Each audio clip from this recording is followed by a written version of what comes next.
Hello, and welcome to another episode of In My Experience with yours truly, Christine DeGinto. This podcast is a space where I speak from lived experience. The moments that shaped me, challenged me, and changed the way that I understand myself in the world. The awakenings, the breakdowns, the moments that cracked me open, asked me to stay present, be embodied, and be honest with myself. I share my stories not to persuade or define truth for anyone else, but to offer perspective, to explore the gray areas we don't often have language for, to slow things down and listen more closely to what's happening beneath the surface. You'll hear solo episodes where I reflect on my own initiations, spiritual gifts, and the systems that tried to define me, and conversations with guests who have walked strange, beautiful, and sometimes painful paths of their own and come back with wisdom to share with us. I invite you to take what resonates, leave the rest, and trust your own experience as valid. Thank you for being here. This is In My Experience. Hey everyone, welcome back to In My Experience. I'm your host, Christine DeGinto. Before we get started, I have to address the dissatisfaction, the poor quality of my audio for this recording. That I had a conversation with Stefan Glazer back in February, on February 5th, actually. And unfortunately, Grace was playing with my podcast setup. She was, playing on her own time, and I didn't realize that she had adjusted the settings for the microphone sound. And there are many points where you can't hear what I'm saying. That's okay, because really what matters is what Stefan is saying. I will say that if you watch it on YouTube, it may be easier to like kind of read my lips and figure out what I'm saying, but don't worry about it. I'm sorry. Shit happens. I've been sitting on this one because I didn't know what to do. Um, I wasn't sure I should share it because of the poor quality, but I will say the conversation was so wonderful that it's very important for me to share and perfect timing to share now as we discuss Stefan's journey through a medical scare over a year ago, where he became very ill very quickly and none of it made sense. So he has gotten back into his spiritual practices on a regular basis, making sure that he anchors in uh, grounded frequencies and taking care of his mental health and emotional health as well. Um,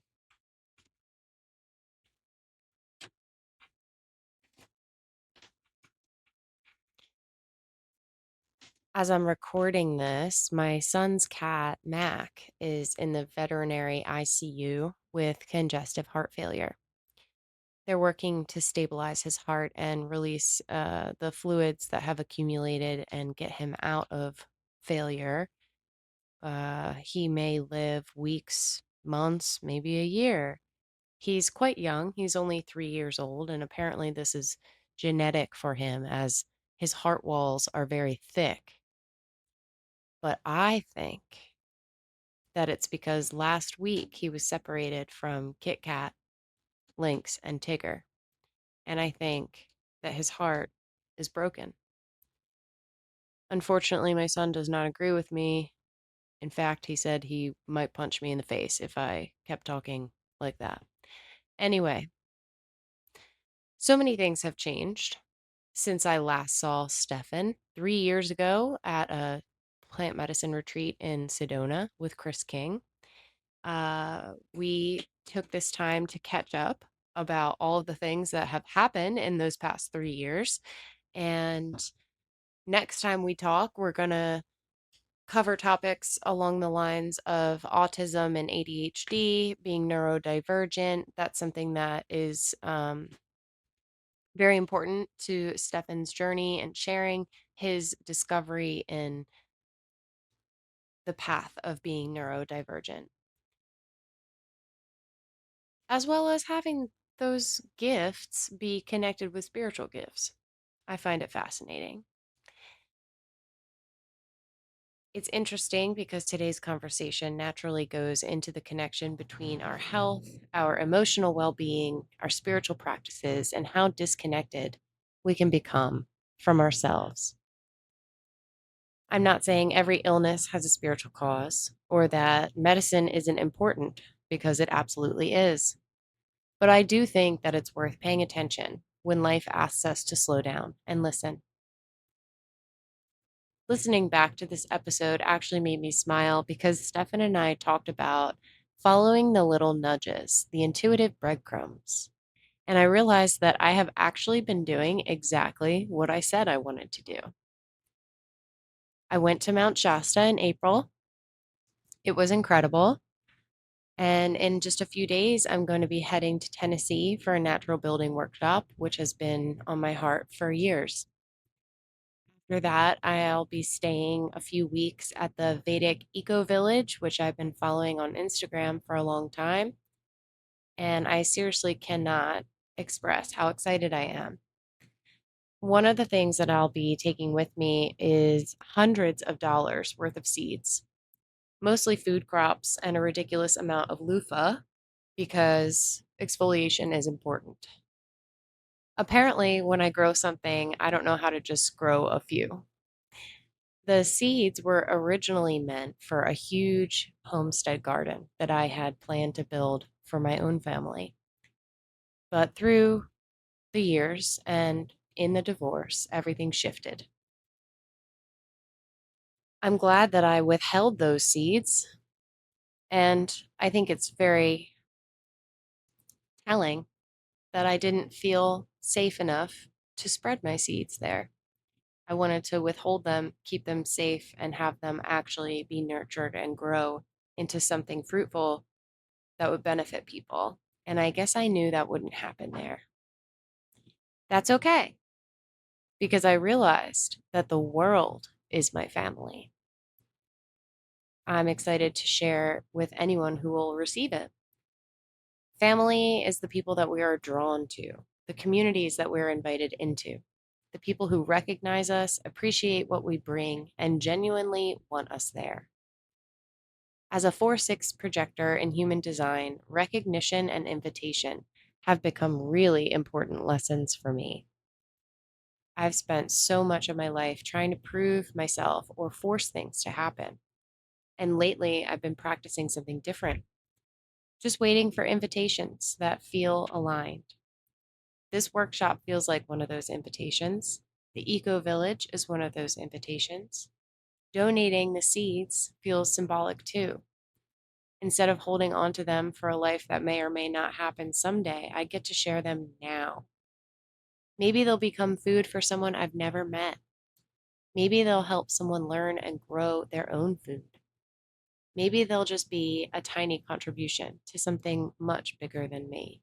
And that feels really good. Honestly, that's exactly what today's conversation with Stefan is about. It's about what happens when we lose alignment, when life gets loud and we drift away from the things that keep us connected to ourselves. Sometimes the body is the first to let us know. Stefan is an author, photographer, podcaster, sound healer, and co founder of the Pneuma Collective.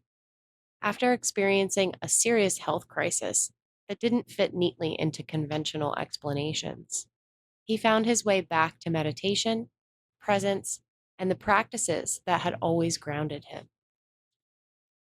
That journey eventually led him to his partner, Shannon, creating a retreat and sound healing space that they've been receiving guidance about for years.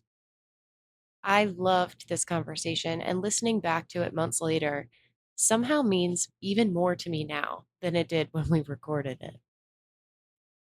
So, this episode is called The Body's Warning: Losing Alignment and Finding It Again. I hope you enjoy my conversation with Stefan Glazer. Let's get into it. What's new with you? Well, I mean, I'm alive, and I say that as like a haha, but also like it's been a year since I got out of the hospital when I almost died out of nowhere, so that was interesting.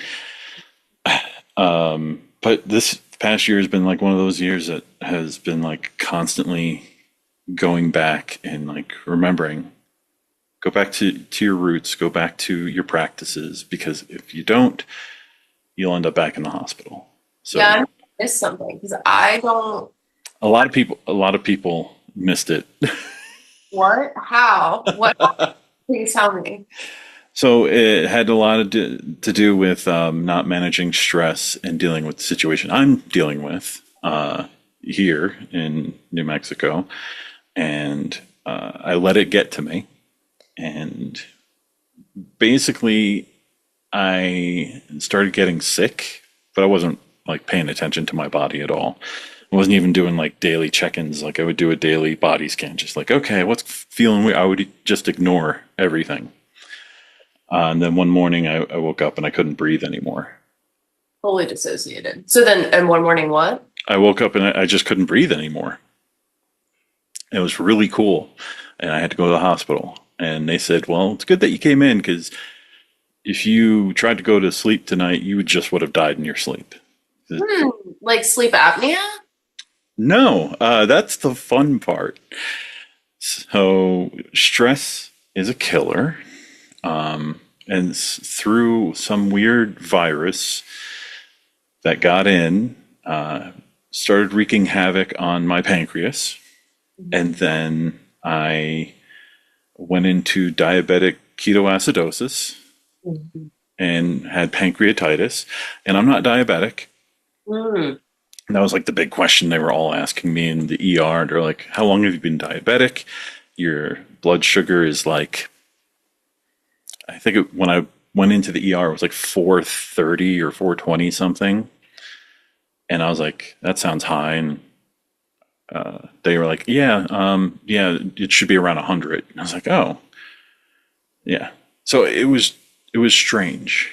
I was in the hospital in the ICU for a week, and then when I got out, I remember the nurse practitioner was like, he goes, I don't think you're diabetic.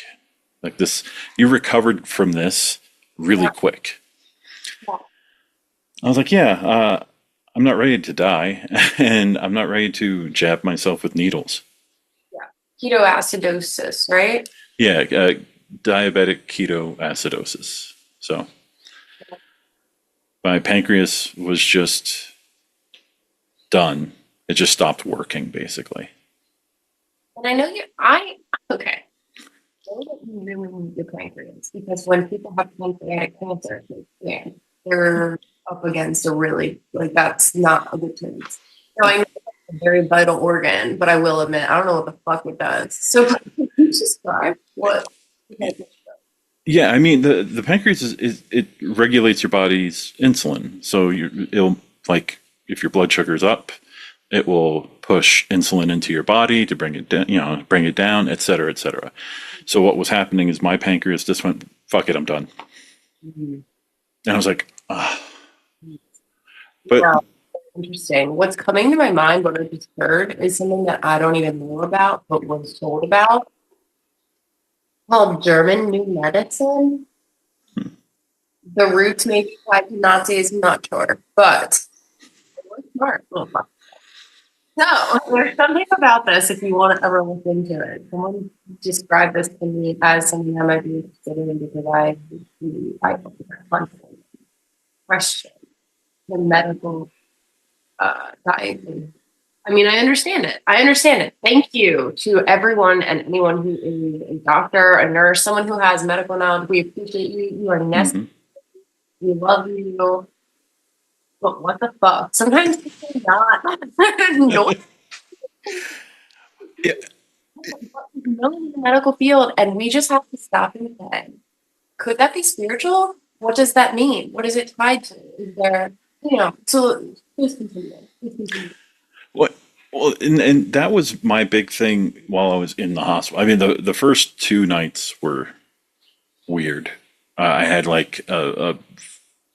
I had four different spots that I had IV cocktails going into my body, which was terrifying and strange. But as I was like coming out of it, I even said, I was like, I'm not diabetic. Like I purposely have watched what I've eaten. I watch what I put in my body. I don't, not a fan of processed foods or sugars or anything like that. So like the fact, well, and like my chemical treats are like this, a little Powerade with no sugar in it. Like I've never been a sugar person. So rare for me. Daughter asked me to get, it's like maybe once a year, maybe once. Like very rare, but But I was like, I take care of myself. And then I sat and thought, I was just like, the past few months, I haven't been. And I was like, I really haven't been taking care of myself. And I kind of just sat with that and I was like, I need to start taking care of myself. And there's like, yeah, well, you said you ate. I was like, yeah, I do. I eat really good foods, but I'm not taking care of my mental state. I'm not taking care of my spiritual state. Like I have practices that I do and I haven't been doing them. yeah. Well, that happens when you're overwhelmed. That happens when, unfortunately, we prioritize that for ourselves. That is where the foundation shatters. Like it could be this way or it could be this way. And it's really up to us to like put those practices going, but like totally no fault of our own. And I think actually probably I don't want to use the word predestined, but it's like meant to be kind of like for us Mm-hmm. to wake up and to become more aware again. Because it's not like we can't beat ourselves up like I already know this. I know better. I give people wonderful advice. My life is a fucking dumpster fire. All that advice, no, I give to other people. But like it's like that. We can't beat ourselves up yet because you're taking care of something else. You're dealing with all these other things. Life changes, a move, and she's like, I don't think we need to give ourselves any credit for how much our body needs to go because we're just like, oh yeah, I'm finished moving. I unpacked everything. But we don't like stop and like settle up all of the Mm-hmm. it's Yeah. so much. Yeah.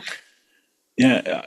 I learned that lesson. And that's why like the first year here in New Mexico, uh after the divorce, it was like one of those things where I was like, I don't know what I'm doing. Like, I don't know. I have no idea. Like, I have an idea of what to do, but I was unsure of what I was doing. And I was like, I have to focus on something. And I couldn't. And that's how it got to that point. And then as I got to that point and got through the threshold of the other side, that's when I was like, okay,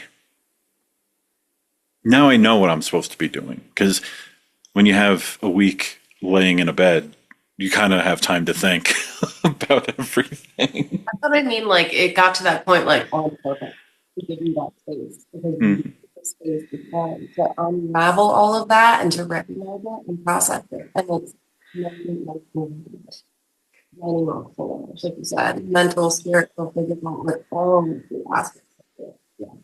yeah. Yeah, and that was like the big revelation. Like when I was laying in the bed there, I go, saw and did all these things. I wrote all these things down for the past years now of what I wanted to do with my life, and now I understand how to do them, and now I just have to do them.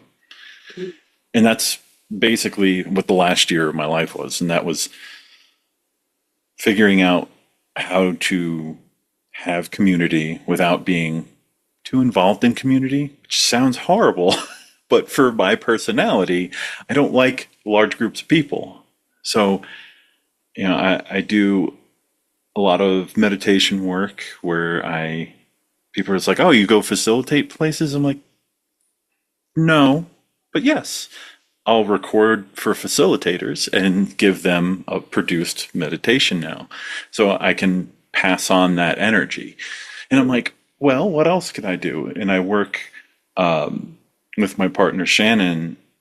We facilitate these things all throughout the year. Like we have a big underground sound healing event that she hosts in Kansas in a salt mine 650 feet below the earth. I was thinking about underground sound healing. Now I understand. Yeah, it's literally underground sound healing event. Like it's not like, oh, underground, like it's like indie, like no, like I was letting you go. I was trying to figure it out, but I get it now. it's like we literally go underground. And it's amazing. And then, we have other things that we set up a few times a year where we can do these things. And I have this outlet to be in these containers, to capture them as a photographer, to work as a facilitator, to just hold space, like all these beautiful things. And I'm like, yeah, this is what I need in my life. Like, Oh my God, it's so amazing. And I love that how you identified that. Like you're working with groups and helping in community, but you don't have to physically be there. Like your energy is put into yeah, the intentions that you have for the healing frequency to be transmitted, and you don't have to be there and absorb others also. yeah. I think that's been very important for me because I do absorb a lot. It's part of who we are. When we're empaths, things glom onto us, and we have to make sure that we do the things that, like, if I am physically going to a retreat or something now, I know with integration after going through all that, like you go through integration, and then I'm just like, all right, now I need to cleanse because I know like some of this is mine, but this isn't mine. That's not mine. Oh my gosh. Before we started, I was thinking about that. I was going to say, my podcast is called In My Experience. I was thinking, it almost just like came to me, so this is how it was like a download. And it's like, Stefan has been in my experience. He's literally been in my mind. Intentionally, unintentionally, we don't fucking know. But laying on a deck in Sedona.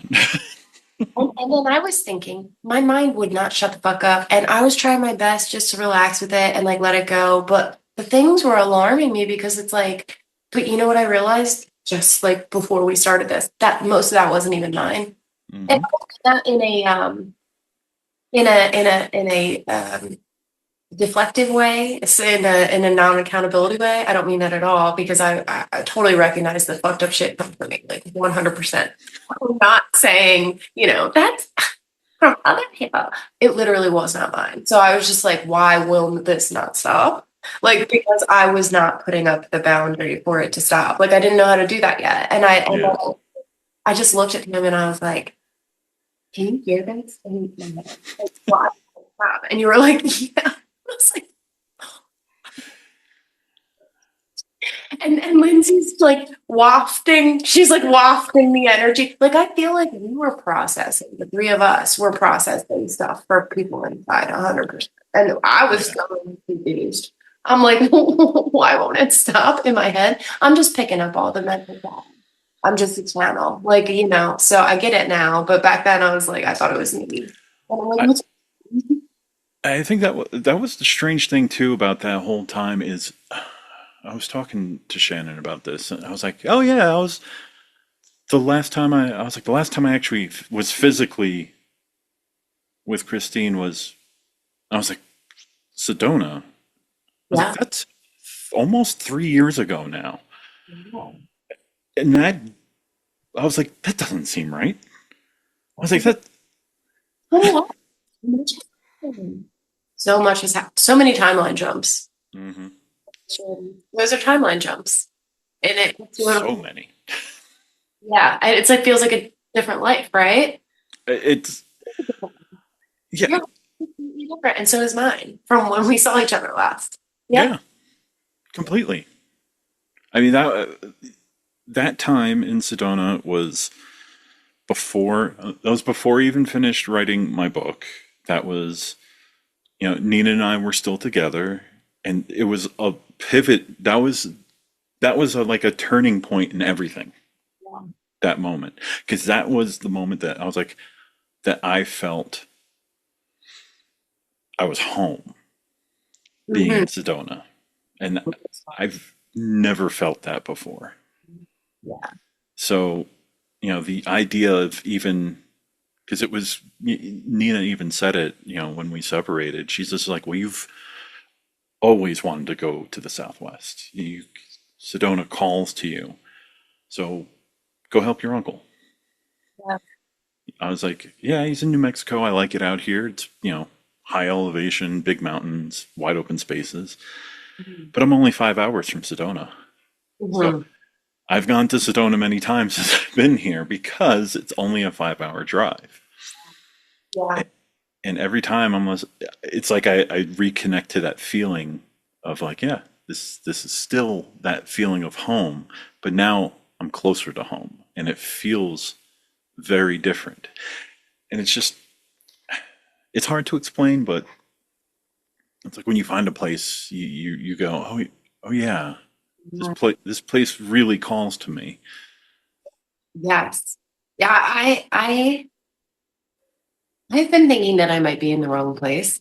I did an astrocartography report. I found that the ideal places for me on my sun line are Australia, Southwest Africa, Mm. and Canada.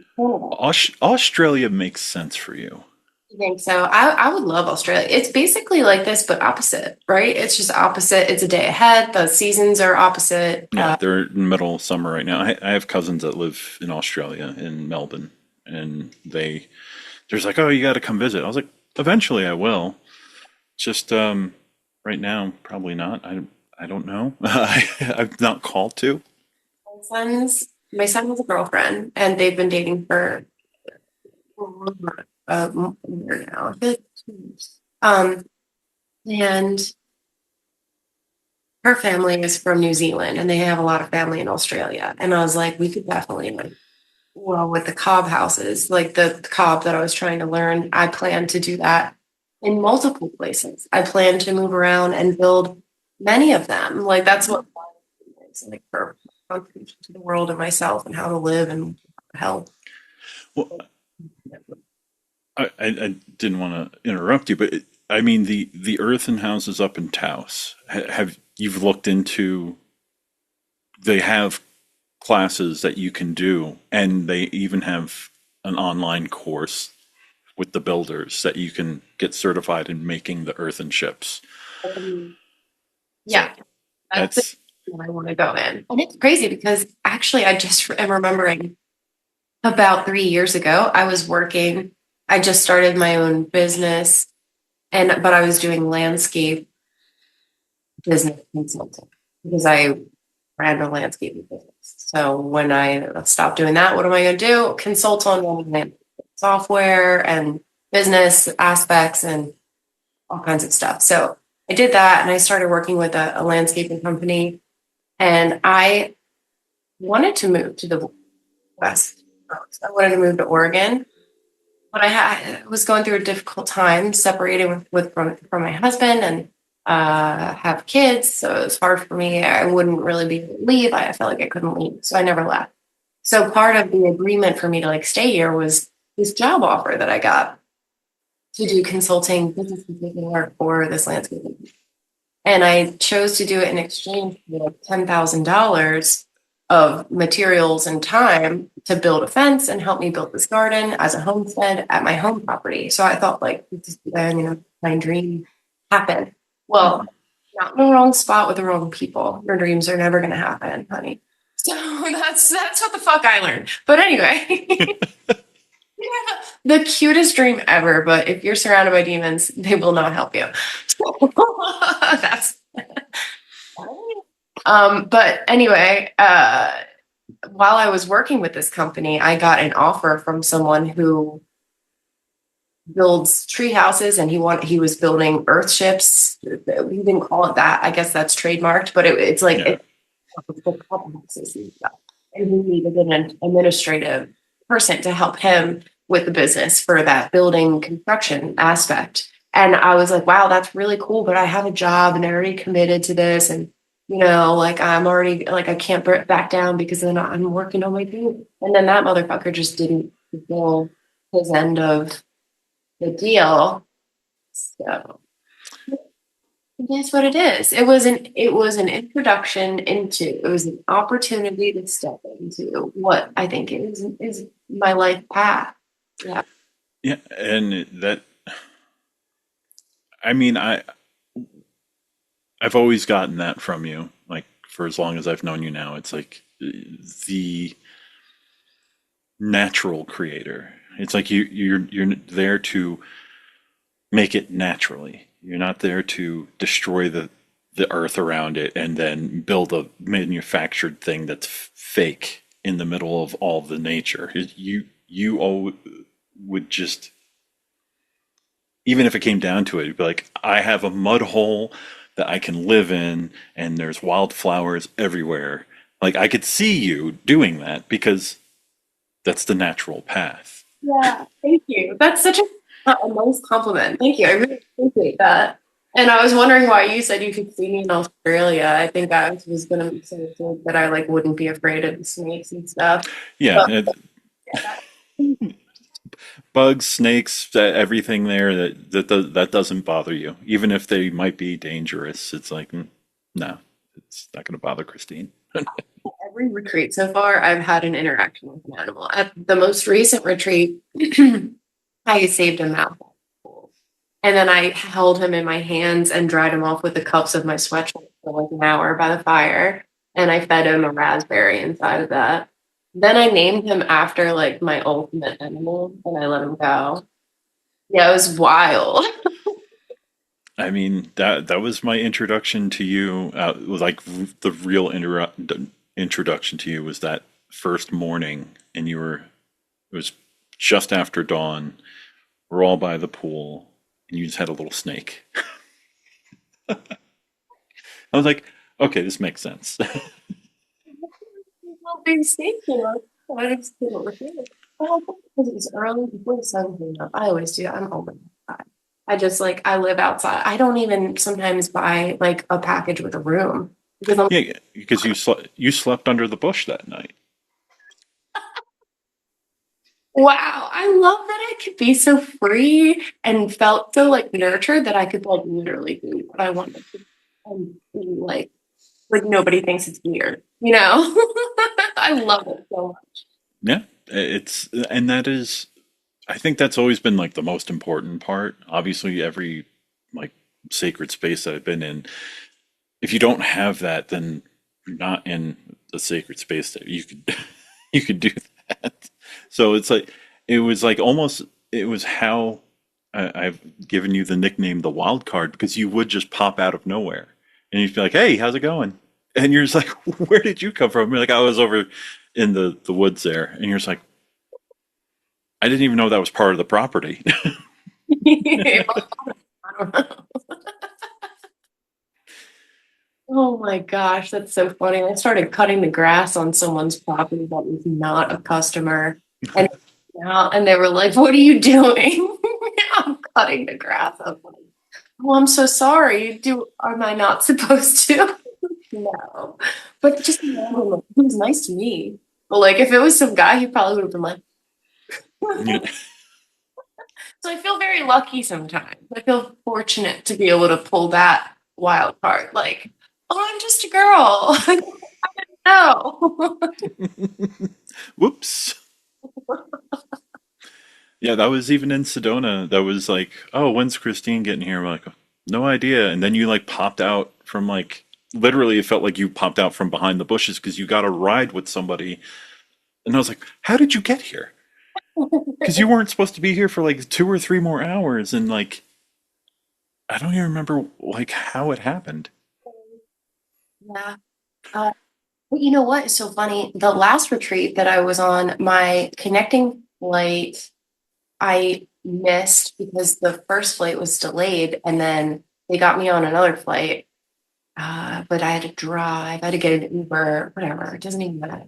So I almost didn't make it. I thought that I was going to miss the first night, like as far as I knew, like the flight was canceled, blah, blah. I'm like, I might miss the first night. And then they changed it because the same crew that was on my plane had to do the next flight. So they couldn't leave without that crew. So, and that's what the crew said to me at the very end. Well, we're not going to be able to do this without us. So why don't you hop on this that we're about to go on because we're going here. And I was like, oh, you guys are angels. Sometimes flight attendants and airline people are angels. If you assume that they're an angel, they will be. Mm-hmm. I've found. If you're like, this person can help me and I'm going to be super kind to them, they will. Especially American Airlines, no other airlines. No, But no. I'm not paid for this. They're not a sponsor. Yeah, it's funny that how my life has gone like from yeah, I need to do the work and get into the next retreat to having like I haven't had any of the medicine called to me in since Sedona. Actually, since we had like a mini ceremony at my house in Georgia. Even then, I was like, I really don't feel like doing this. Like, I don't feel like sitting with this right now because it's not. I'm not feeling compelled to this, and it hasn't been since. And I kind of laugh at it all because I go, oh yeah, because it's my turn to Yes. put the energy out, not take the energy in. Integration. Yes. Is actively embodying what you learned and what you want to see in the world. You got to be it. That's Hmm. from what I found. And what Yeah, I makes sense. Yeah. Well, you got to actually do those things. And sometimes those things change. I mean, like if you consider like the first to the last, your goals and ideas totally change. I would have never even seen the path that I'm on. Like in, I guess this would be a month before I came out here. So it would have been like December, November. It was after I went to Ben Carroll's sound retreat. That's where I actually met Shannon. And I was like, okay, I don't know what I'm supposed to be doing, but I need to sit with the sound and like just let whatever be shown to me. I need to see something because right now I don't see anything and it's frustrating me.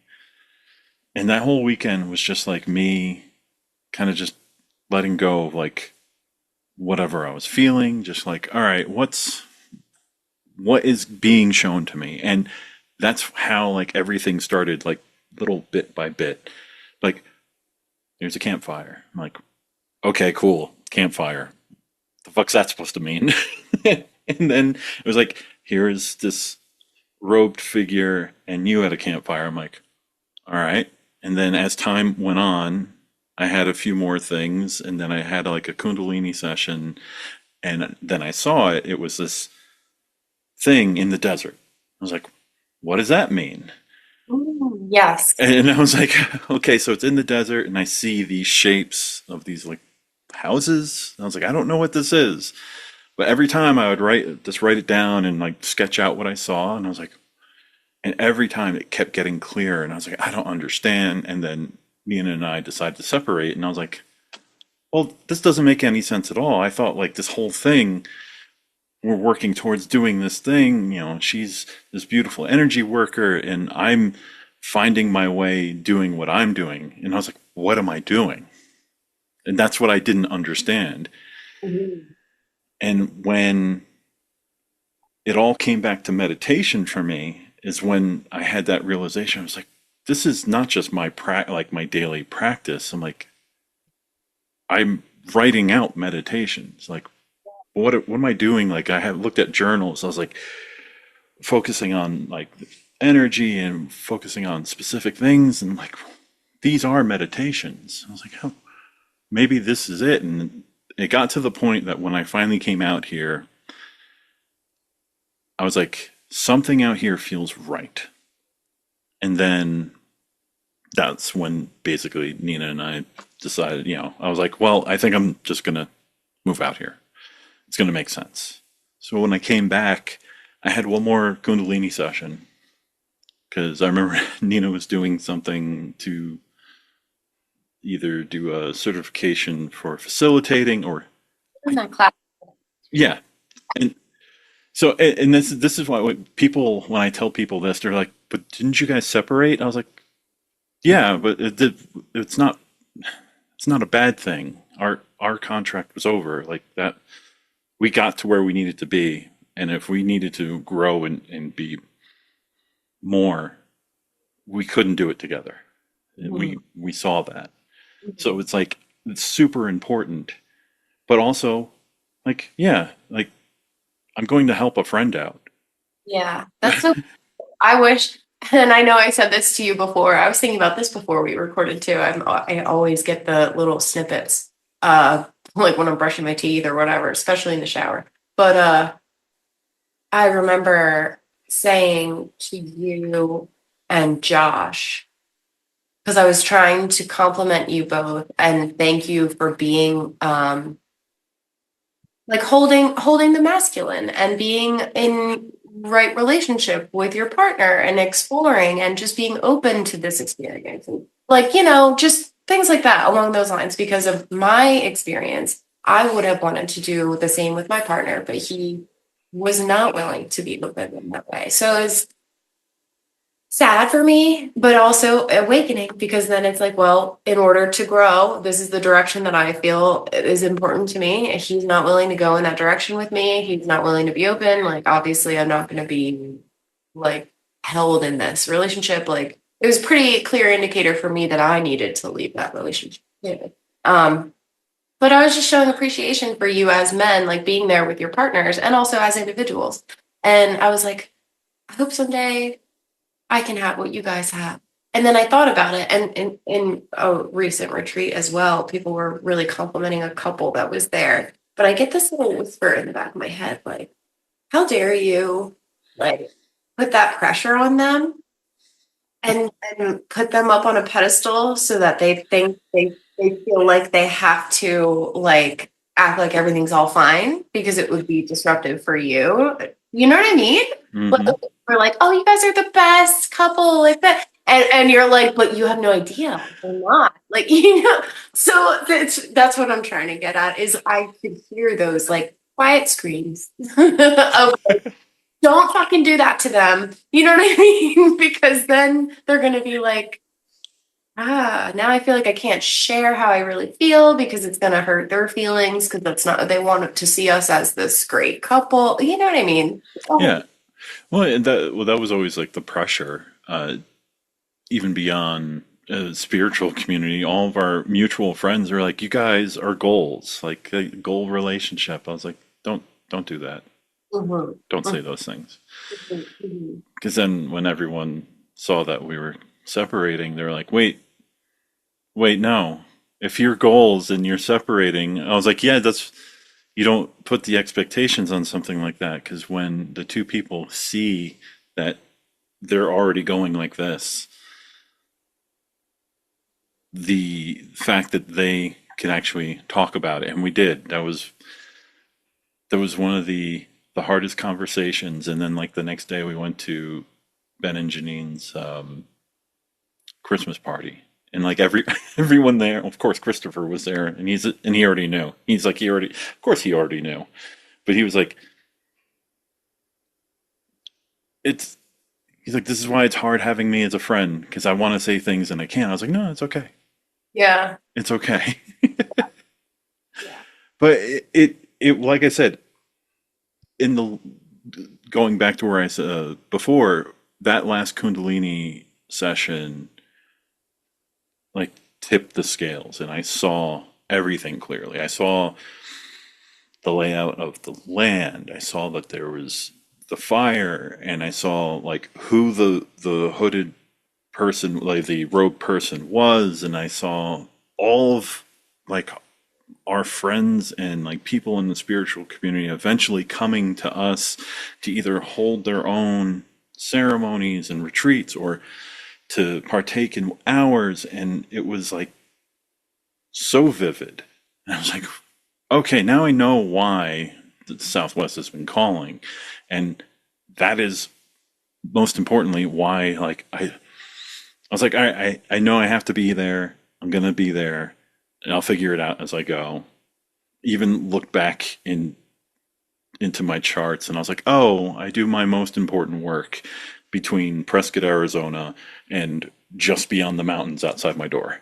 Like there's this swath of area that all this important stuff is I was like, and it's one of those things where I tend to go with it and believe it, but then there's always that little itch and it goes like, really?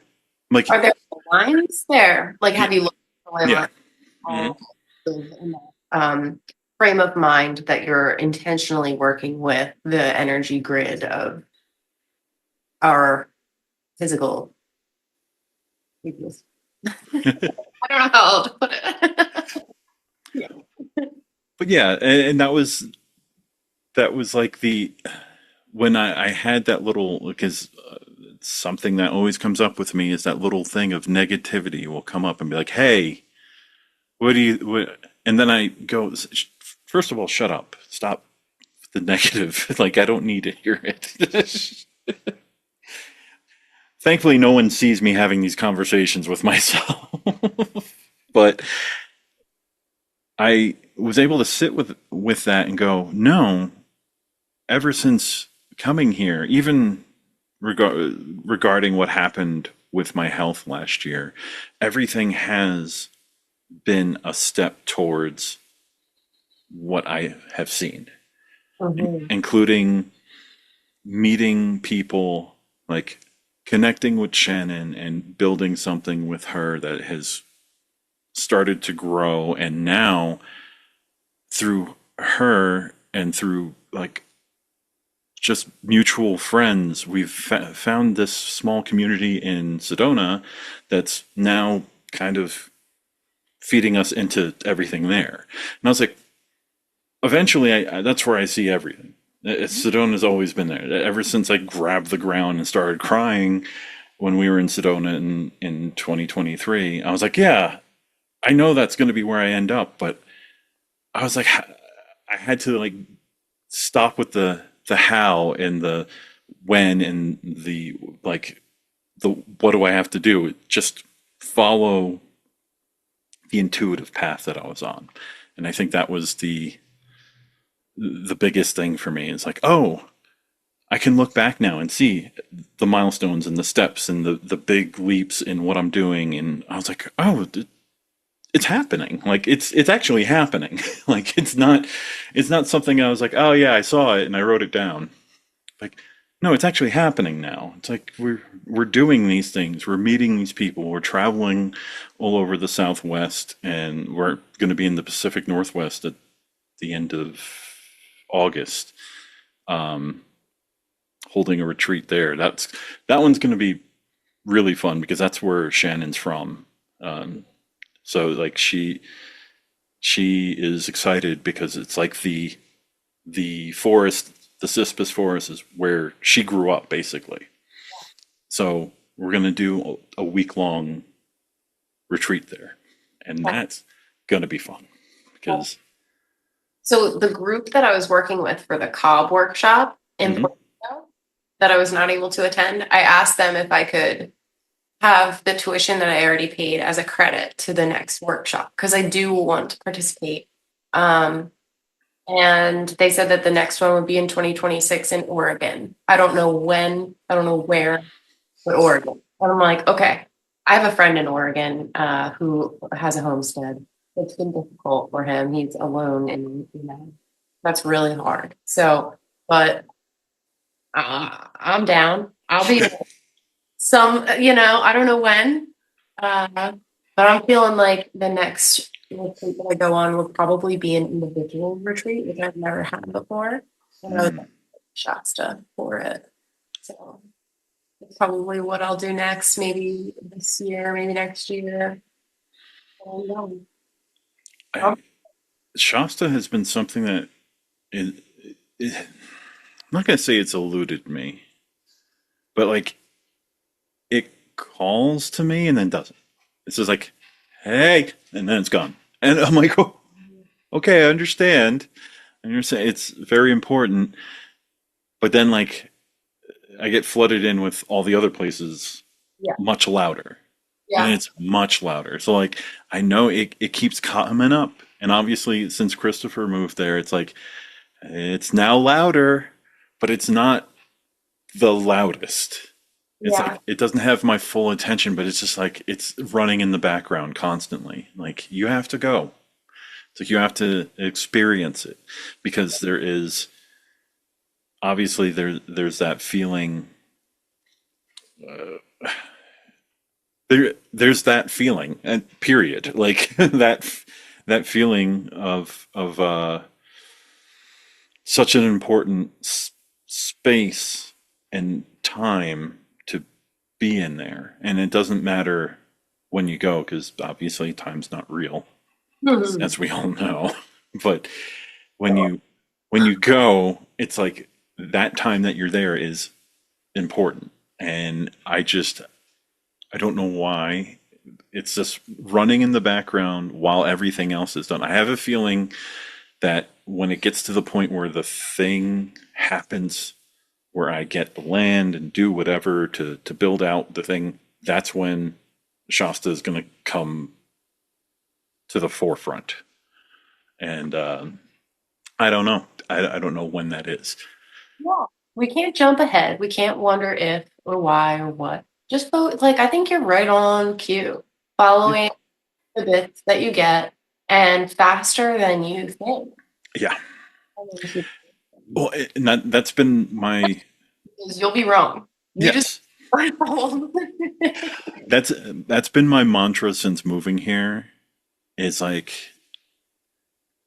when I first started talking to Shannon, I told her I was like, "Oh, I gotta bring you to Sedona," and she's like, "First of all, how?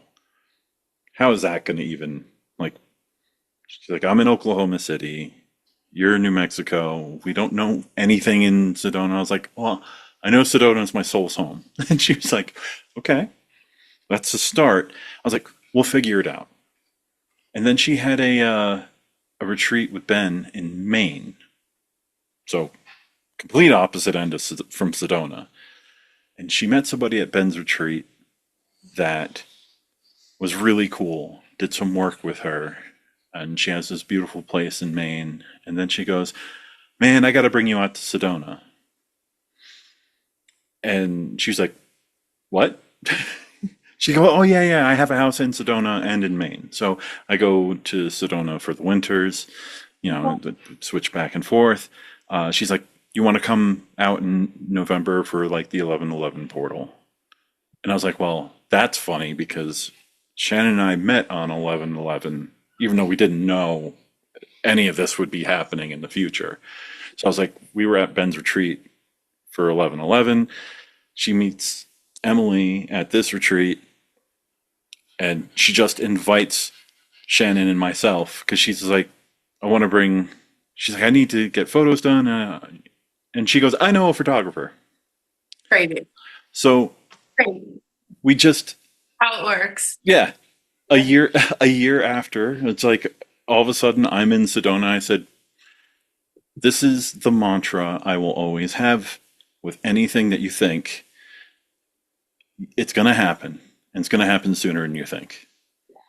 It's because you're going to get lost in the thought, lost in the sauce, and you're going to be like, "Ah, when is it going to happen? Is it going to be years from now?" And then as soon as you stop thinking about when, Yeah. it happens. Yeah. Don't even put your energy, don't even waste your energy. Just trust. Just trust that it will. Yeah. Mm, If it's meant for your heart, if you feel it, you fuel yourself up with joy when you think of it, it will happen. yeah. Because of dingus, you know me, I do things ass backwards. I never actually introduced you. Do you want to do it now at the end? Sure. It'll get there. they'll hear it. They'll hear it. Yeah. So, hi, I'm Stefan Glazer.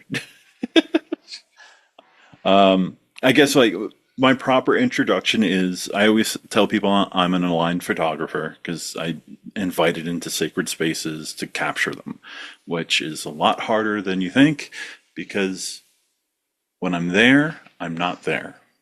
I don't interfere in the energy. I don't mess with the container. I am able to capture it without disrupting it. I'm an author. I'm a former but soon to be again podcast host.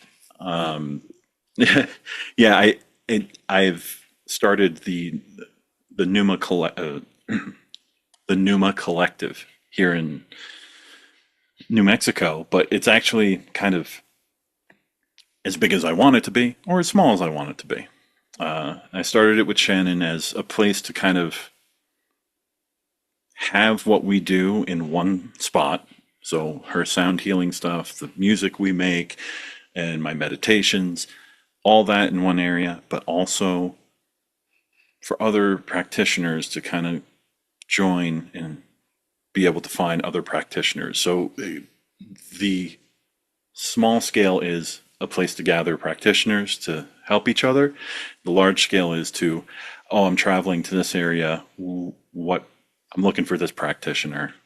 Indirectly. Yeah, Yeah. Yeah. That's pretty collective. Yeah. yeah. And through that, that's where the podcast will end up coming up again because that's been a message that I've gotten over and over from even people I didn't know when I went out to Oklahoma City to go capture some stuff at a retreat, and I was like, somebody would come up and be like, "You you have a podcast?" I was like, I used to about about navigating neurodivergence, which is a big part of being autistic, ADHD, all that fun stuff. But I was like, yeah, but I haven't. They're like, no, no, no, no. You have a podcast with practitioners, like with other energy workers and everything. I was like, no, like, no, you do. Like, I see it, and I see your a symbol, and they literally describe what I have for my logo, which is the flower, the seed of life with the tree of life in it. So it's like they're like, yeah, I see the seed of life, and they showed me the picture. I'm like, okay, I get it. I get it. Yeah. Yes, I will have a podcast eventually. It's already happening. Yeah.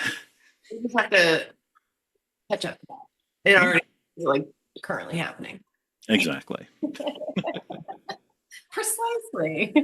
Oh my goodness. Well, I'll have to have you on again because I love talking about also neurodivergence and ADHD, autistic. I feel I've not been diagnosed autistic, but I do think that I am. Yeah. And so those two in particular are very closely related to having spiritual anxiety. 100%. Yeah, that's what I love to talk about. Yeah. Which I will a little inside baseball. That's what this episode was supposed to be about, but this is what. But we haven't seen each other in 3 years. We had a lot to catch up on. So Yes, that we did. now we know what we're going to be talking about, and you guys are excited for it, right? So Thanks. yeah, you guys, those guys, they're Yep. out. They're out there. They're out there. We appreciate you. Thank you so much for your time today. What a wonderful way to catch up. I so appreciate it. Good luck with all of your endeavors. I'm so excited to watch them unfold with you. Thank you so much, Christine. Thank you for having me on, and I'm excited to see where everything goes. And I'm ready to just let it happen. Amen. Have a wonderful day. You too. Thank you. Bye-bye. Thank you so much for listening to this conversation with Stefan. One of the biggest takeaways for me is that alignment isn't something that you find once and then you're done. It's something that you have to choose over and over again. Sometimes we drift, sometimes we get busy, we stop doing the things that make us feel like ourselves. And every once in a while, our body, our circumstances, or life itself taps us on the shoulder and says, hey, come back. I think that's what this episode is really about. Not fear, not perfection, just paying attention. If you'd like to connect with Stefan, learn more about the Pneuma Collective, check out his photography, or follow the retreat space that they'll be creating, you'll find all of his information in the show notes. And if this conversation resonated with you, I would love it if you shared with someone that you think would enjoy it. It really does help when these conversations reach more people. You can also find me on Instagram at Hyacinth Healing, where I share updates from my travels, the podcast, and the very real, messy experience of trying to live in alignment instead of just talking about it. As always, I don't expect you to believe everything you hear on this podcast. I simply invite you to stay curious, think for yourself, and take what resonates through the lens of your own experience. Because at the end of the day, that's what this podcast has always been about. Not telling you what to believe, just sharing in my experience. Thanks for being here, and I'll see you in the next episode. Enjoy this track by Jeremy Silva, aka Stilo Free, one half of the Outside Minds podcast hosts.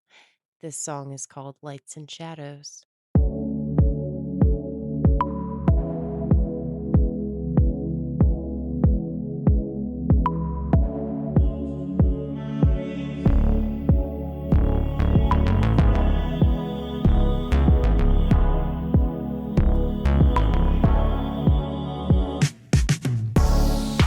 Pressure made diamonds, lay back, smoking loud in the silence. It's all love, but no trust. Why you think I'm doing too much?